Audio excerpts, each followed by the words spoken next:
नमस्कार, आप सभी का स्वागत करती हूँ चैनल पर। मैं त्यागिरा में अमरीश उम्मीद करती हूँ आप और आपका परिवार स्वस्थ और सुरक्षित होगा। इसी कामना के साथ कहानी की शुरुआत करती हूँ। सबसे पहले उन सभी बहनों भाइयों को जन्मदिन की बहुत बहुत शुभकामनाएं जिनका आज बर्थडे है, और जिन बहनों भाइयों की आज हैप्पी मैरिज एनिवर्सरी है उनको भी बहुत बहुत शुभकामनाएं। आपके जीवन में खुशियाँ और प्रेम सदा बरकरार रहे। आप सभी से मैं एक रिक्वेस्ट और करती हूँ, जिनका भी आज हैप्पी बर्थडे है और हैप्पी मैरिज एनिवर्सरी है, वो कमेंट करके ज़रूर बताइए आज किस किस का जन्मदिन है और किस किस की मैरिज एनिवर्सरी है और आप कहाँ से वीडियो देख रहे हैं। कहानी की शुरुआत करती हूँ, और कहानी आज एक देश हित, राष्ट्र हित और इस दुनिया के हित में, और दुनिया के हित में इसलिए क्योंकि रविवार 22 जून को अमेरिका ने अपनी दबंगई कहिए या गुंडागर्दी कहिए, गुंडागर्दी दिखाते हुए उसने ईरान के ऊपर अपने B-2 बम वर्षक विमानों से ईरान के 3 परमाणु ठिकानों पर भारी बमबारी कर दी और काफी क्षति पहुंचाई है। पूरी कहानी आपको सुना दी। बस आपसे निवेदन करती हूँ, प्लीज जल्दी से चैनल को सब्सक्राइब कर लीजिए, घंटी दिखाई दे रही है इसको दबाकर ऑल पर सेलेक्ट कर लीजिए, मेरे फैमिली मेंबर बन जाइए, क्योंकि मेरी जिंदगी की हर खुशी सिर्फ आपके साथ।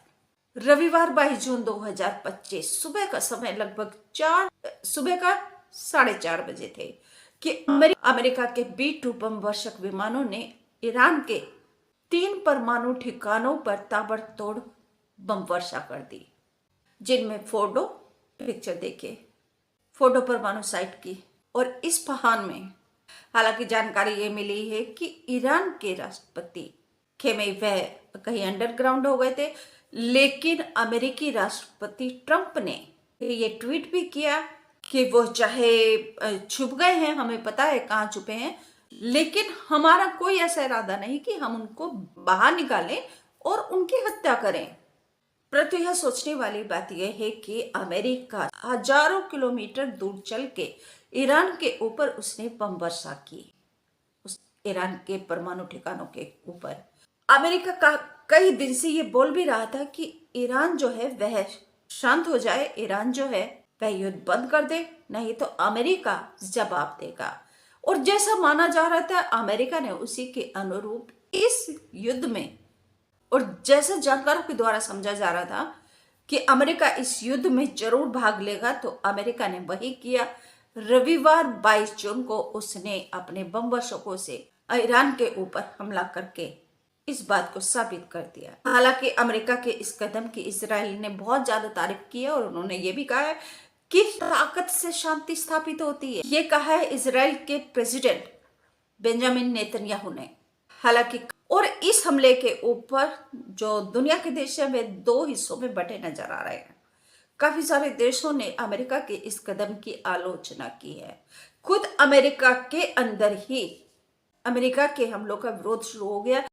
अमेरिका के प्रमुख शहरों को अलर्ट पर रखा गया है।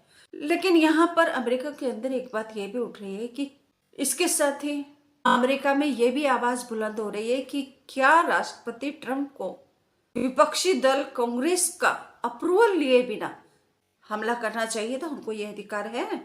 अमेरिका के इस कदम की कई राष्ट्रों ने, कई मुस्लिम देशों ने विरोध किया है। खुद पाकिस्तान, जिसको अमेरिका ने लंच पर बुलाया था और पाकिस्तानी सेना के प्रमुख आसिम मुनीर को लंच पर बुलाया था, यहाँ तक कि आसिम मुनीर ने राष्ट्रपति डोनाल्ड ट्रंप के लिए नोबेल शांति पुरस्कार की भी सिफारिश की थी। परंतु अब जब अमेरिका ने ईरान के ऊपर हमला कर दिया तो पाकिस्तान ने अमेरिका की निंदा भी की है। कहीं राष्ट्रपति डोनाल्ड ट्रंप को नोबेल शांति पुरस्कार का जो ख्वाब है, उनका सपना है, वह धरा का धरा न रह जाए। ईरान के ऊपर हमला करने के बाद अमेरिकी राष्ट्रपति डोनाल्ड ट्रंप ने ईरान से यह भी कहा कि अब ईरान को शांति का रास्ता ढूंढना चाहिए, नहीं तो अभी और भी हमले किए जाएंगे।